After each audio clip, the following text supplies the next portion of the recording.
গত স্বৈরাচার আমলে এই শেখ হাসিনার সরকার মুক্তিযোদ্ধাদের এমন লিস্ট করছে, যার বয়স 50 সেও নাকি মুক্তিযোদ্ধা হয়ে গেছে। আজকে আমরা স্বাধীনতার 53 বছর পার করছি, কিন্তু 50 বছর যে সেও নাকি মানে মায়ের গর্ভে থাকতেই সে মুক্তিযোদ্ধা হয়ে গেছে, এরকম ভুয়া লিস্ট বানাইছে এই শেখ হাসিনা স্বৈরাচার সরকার। কিন্তু আমরা সেটি করব না। আমাদের মাননীয় ভারপ্রাপ্ত চেয়ারম্যান মহোদয় বলেছেন, দৃঢ়ভাবে বলেছেন যে আমরা মুক্তিযোদ্ধাদের সঠিক ইতিহাস, সঠিক তালিকা প্রণয়ন করব, যেখানে একদম যারা রণাঙ্গনের সৈনিক হিসেবে 9 মাস যুদ্ধ করেছেন সেই মুক্তিযুদ্ধের মহানায়কদের একটি সঠিক তালিকা প্রণয়ন করা হবে। পাশাপাশি আমরা বিশ্বাস করি আমাদের গত 17 বছর ধরে যারা স্বৈরাচার শেখ হাসিনার পতনের জন্য গুম হয়েছে, খুন হয়েছে, তারা নিজেদের জীবনকে আত্মত্যাগ করেছে, এবং গত জুলাই আগস্টে ছাত্র এবং জনতার যে গণঅভ্যুত্থান হয়েছে, আমাদের ছাত্র ভাইদেরকে যারা গুলি করে হত্যা করেছে, আমাদের বিএনপি নেতা কর্মীদেরকে যারা গুলি করে হত্যা করা হয়েছে, আমাদের বিভিন্ন সাধারণ মানুষকে যারা গুলি করে হত্যা করা হয়েছে, এই গত 17 বছরের সকল শহীদদেরকেও আমরা বিশ্বাস করি তাদেরকে রাষ্ট্রীয় মর্যাদা এবং রাষ্ট্রীয় খেতাব প্রদান করা হবে ইনশাআল্লাহ। আমরা আসি 23 নম্বর, কর্মসংস্থানকে অগ্রাধিকার দিয়ে আধুনিক ও যুগোপযোগী যুব উন্নয়ন নীতিমালা প্রণয়ন ও বেকার ভাতা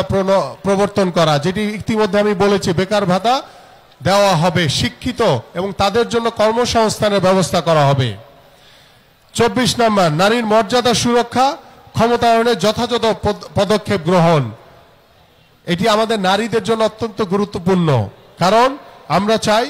নারীদের মর্যাদা সুরক্ষা এবং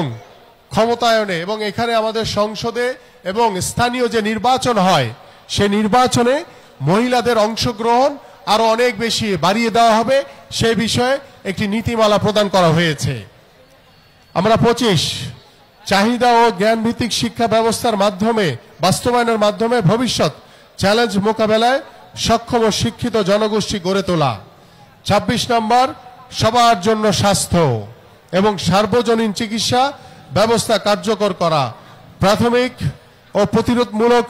স্বাস্থ্যসেবা নিশ্চিত করার লক্ষ্যে পর্যাপ্ত সংখ্যক প্রশিক্ষিত নারী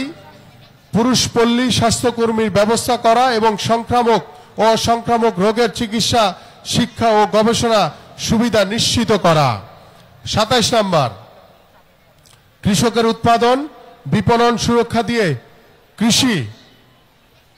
পণ্যের ন্যায্য মূল্য নিশ্চিত করা, কারণ আমাদের কৃষকরা গ্রামে গঞ্জে তারা যেভাবে তারা মাথার ঘাম পায়ে ফেলে যেভাবে কষ্ট করে আমাদের জন্য বিভিন্ন কৃষি পণ্য উৎপাদন করে, কিন্তু আমাদের সেই কৃষকরা বিভিন্নভাবেই তারা বিভিন্ন সিন্ডিকেটের কারণে, এই স্বৈরাচারের প্রভাবের কারণে তারা বাজারের তাদের সঠিক মূল্য পায়নি। এই জন্য আমাদের কৃষকদের বিষয়ে তাদের যে উৎপাদন এবং বিপণন সুরক্ষা দিয়ে কৃষি পণ্যের ন্যায্য মূল্য নিশ্চিত করা হবে। 28 নম্বর, সড়ক রেল নৌপথের আধুনিকায়ন বহুমাত্রিক যোগাযোগ ব্যবস্থা প্রতিষ্ঠা করা। 29 নম্বর, জলবায়ু পরিবর্তন জনিত সংকট প্রাকৃতিক দুর্যোগ মোকাবেলায় কার্যকর পদক্ষেপ এবং নদী শাসন খাল খননের উদ্যোগ গ্রহণ করা। নেতৃবৃন্দ, আপনারা জানেন যে আমাদের দেশে যে প্রাকৃতিক যে দুর্যোগগুলি আসে সেটার অন্যতম কারণ হচ্ছে নদী আজকে ভরাট করে তারা এই গত 17 বছর স্বৈরাচার সরকার বিভিন্ন স্থাপনা তৈরি করেছে, বিভিন্ন স্থাপনা তৈরি করছে না, দেখছেন না আপনারা কিভাবে তারা নদী দখল করে, এবং পাশাপাশি গাছ কেটে আমাদের পরিবেশের যে বিপর্যয় ঘটিয়েছে, এই বিপর্যয়কে রক্ষা করার জন্য আমাদের জলবায়ু পরিবর্তন জনিত সংকট এবং প্রাকৃতিক দুর্যোগ মোকাবেলায় কার্যকর পদক্ষেপ এবং নদী শাসন খাল খননের উদ্যোগ গ্রহণ করা হবে। 30 নম্বর, তথ্য যোগাযোগ প্রযুক্তি মহাকাশ গবেষণা ও আণবিক শক্তির উন্নয়ন সর্বোত্তম ব্যবহার নিশ্চিত করা। 31 নম্বর, সর্বশেষ, যুগোপযোগী পরিকল্পিত পরিবেশ বান্ধব আবাসন নগরায়ন নীতিমালা প্রণয়ন ও বাস্তবায়ন করা হবে। উপস্থিত নেতৃবৃন্দ, আপনারা সকলেই এই 31 দফা আপনাদের হাতে রয়েছে, আপনারা পড়বেন এবং পড়ে আপনারা যতটুকু আজকে এখানে আলোচনা হয়েছে আলোচনা করবেন। আমাদের আরো অনেকেই প্রত্যেকের কাছ থেকে আপনারা এই আলোচনার বিষয়গুলো নিয়ে, আমাদের মাননীয় ভারপ্রাপ্ত চেয়ারম্যান বলেছেন যে বাংলাদেশ জাতীয়তাবাদী দল বিএনপি জনগণের দল, জনগণের পাশে থেকে জনগণের কাছে গিয়ে জনগণের মতামত নিয়ে বিএনপি সবসময় আগামীর পথ চলতে চায় এবং আগামীর যে জাতীয় নির্বাচন হবে সেই জনগণের ভোটে নির্বাচনের যে প্রত্যাশা, যে বাংলাদেশের মানুষ একটি অবাধ নিরপেক্ষ নির্বাচনের মাধ্যমে একটি জনগণের রাষ্ট্র তৈরি হবে, সেই জনগণের রাষ্ট্র তৈরির যে প্রত্যাশা, সেই প্রত্যাশা কিন্তু আপনারা সকলেই অপেক্ষায় রয়েছেন যে কখন আপনারা ভোট দিতে পারবেন। সেই ভোটের মাধ্যমে বাংলাদেশে একটি নির্বাচিত সরকার হবে এবং আমরা বিশ্বাস করি আমাদের যে মাননীয় ভারপ্রাপ্ত চেয়ারম্যান জনাব তারেক রহমান যে রাষ্ট্র মেরামতের যে 31 দফা রূপরেখা দিয়েছেন, এই রূপরেখার সকল বিষয়গুলি আপনারা সকলেই এদেশের সাধারণ মানুষ